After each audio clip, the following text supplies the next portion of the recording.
Aquí estamos con la comunidad de Arimae.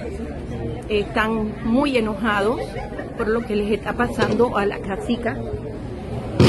Ellos exigen la libertad de ella, sobre todo porque ellos cuidan lo que es el medio ambiente, cuidan nuestros ríos, cuidan nuestras aguas. Ellos realmente están en contra de lo que es la minería y la contaminación.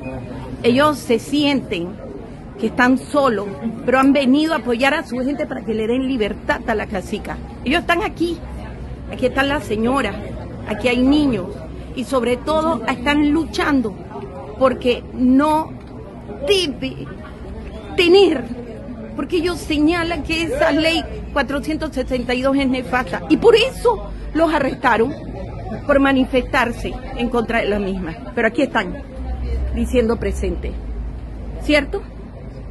¿Así es? Listo. Porque un pueblo unido, ¡Que viva la nación en vez del Guaunán! ¡Que viva! ¡Que viva la mujer indígena! ¡Que viva! ¡Libertad para Lucrecia Cáizamo! ¡Que viva! Pero para nada, vean el teléfono que no vayan a Paula. ¡Paula! Paula, Paula, presente. Habla, Paula.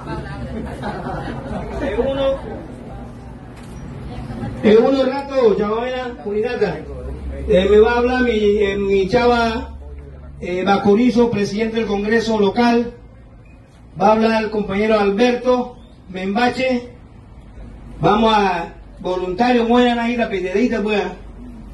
La chica así que Cuencas de Vena, Euclide Ruiz,